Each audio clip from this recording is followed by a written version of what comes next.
Hello my dear students. तो आज हम ज्योग्राफी जो चैप्टर 4 है एग्रीकल्चर उसका पार्ट 2 स्टार्ट करेंगे। तो लेट्स बिगिन।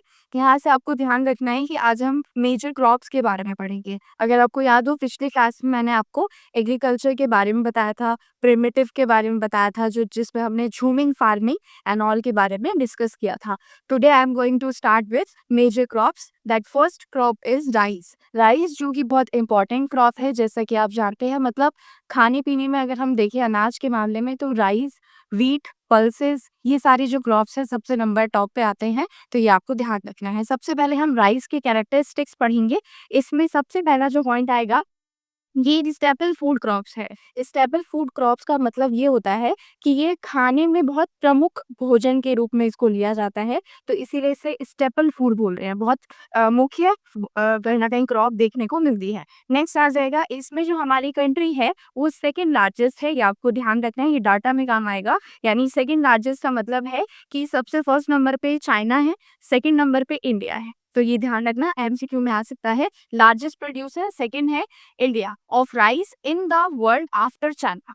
ठीक है, चाइना के बाद इंडिया कितने नंबर पे आ रहा है? सेकंड नंबर पे आ रहा है in terms of rice. Second point is, ये खरीफ सीजन में आता है। पिछली क्लास में मैंने आपको 3 सीजन बताए थे seasoning crop.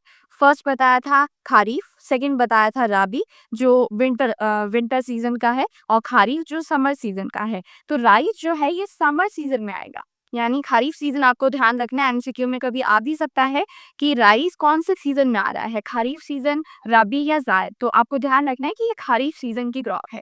Which requires high temperature above 25 degree Celsius. इसको कितना टेम्परेचर चाहिए? मतलब चावल ऐसा है कि इसको ना ज़्यादा भी, अगर हम ग्लोबल वार्मिंग की वजह से ज़्यादा हो जाएगा तो भी सही नहीं है, और बहुत कम टेम्परेचर भी इसको नहीं चाहिए होता। Moderate approx 25 degree Celsius temperature होना चाहिए।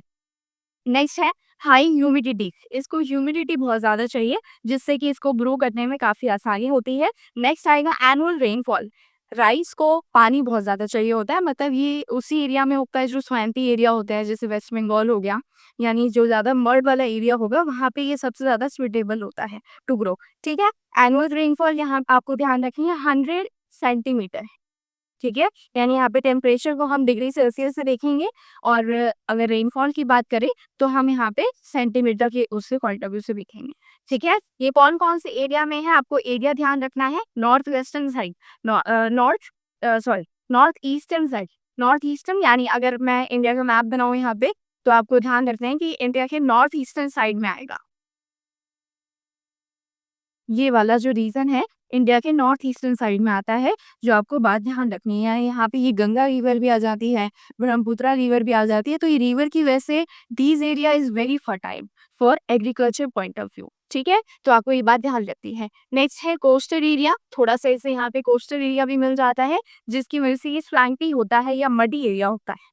ठीक है, north plain, deltaic region, West Bengal, Bihar, Kerala, Karnataka, ये सारी जो रीजन है, these regions are famous for rice. ये आपको बात ध्यान रखनी है। ठीक है, ये राइस वाला पूरा कंप्लीट हो गया है। यानी इतने पॉइंट्स अगर आप पॉइंट्स में लिखेंगे बोर्ड में, तो you will get a very good marks in board exams. ठीक है, राइस में इतने सारे पॉइंट्स आएंगे जिसमें आप एक बार रिवाइज इसको कर सकते हैं। सेकेंड क्रॉप हम पढ़ेंगे अब व्हीट। व्हीट भी आपको ध्यान रखना है, ये बहुत ही स्टेपल फूड में, यानी ये दूसरे नंबर पे आता है। फर्स्ट नंबर पे आएगा rice, second one is wheat. Wheat भी बहुत ज्यादा इंपॉर्टेंट है। Second most important cereal crops, यानी ये भी अनाज में सेकेंड नंबर पे काफी ज्यादा इंपॉर्टेंट जाना जाता है। ठीक है, ये कौन से एरिया में है? North western part of India, यानी ये जो नॉर्थ वेस्टर्न पार्ट आएगा ये वाला रीजन, इस वाली रीजन में व्हीट ज्यादा उगाया जाता है। अच्छा, अब आपको ये चीज ध्यान रखनी है कि ये रबी क्रॉप है। यहाँ पे मैंने क्या बोला था, चावल जो है वो खरीफ क्रॉप है, यानी वो समर सीजन की क्रॉप है, गर्मी में उगाई जाती है। ये जो है ये विंटर में उगाई जाती है, लेकिन जो इसकी कटाई होती है, हार्वेस्टिंग होगी, ये गर्मी के सीजन में देखने को मिलेगी। ठीक है, ये खरीफ क्रॉप है। इसमें कितना सेंटीमीटर रेनफॉल चाहिए? 50 to 75 सेंटीमीटर रेनफॉल देखने को मिलेगा। नेक्स्ट है हाईएस्ट प्रोड्यूसर स्टेट, ये उत्तर प्रदेश है। यानी सबसे ज़्यादा जो व्हीट का प्रोडक्शन किया जाता है वो उत्तर प्रदेश में होता है, तो ये आपको मैप के पॉइंट ऑफ व्यू से भी ध्यान रखना है।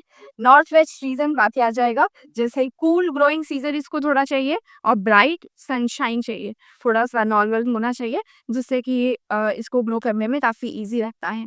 तो ये बीट में इतने पॉइंट्स आएंगे आपको, मेनली रेनफॉल और एरिया, इसका जो हाईएस्ट प्रोड्यूसर स्टेट है ये आपको ध्यान रखनी है मेन बात, ठीक है। थर्ड क्रॉप आ जाएगी मिलेट्स, जो ये भी बहुत ज़्यादा इंपॉर्टेंट है। मिलेट्स को हिंदी में अगर मैं बोलूँ तो इसे मोटे अनाज कहा जाता है, जो न्यूट्रिशन के पॉइंट ऑफ व्यू से भी काफ़ी अच्छे होते हैं, ठीक है। मतलब अगर हम वैसे बात करें तो ये ज़्यादातर नॉर्थ वेस्टर्न एरिया में ही ज़्यादा उगाया जाता है, लेकिन इसका न्यूट्रिशन पॉइंट काफ़ी अच्छा है। तो मिलेट्स भी बहुत ज़्यादा फेमस है। जैसे इसमें कौन कौन सी चीज़ें आएंगी, इसको आप हिंदी में भी ऐसे ही लिखेंगे और इंग्लिश में भी ऐसे ही लिखेंगे, ज्वार, बाजरा, रागी और एक और आता है मेज़, वो भी अलग से आ सकता है। Are the important millets grown in India.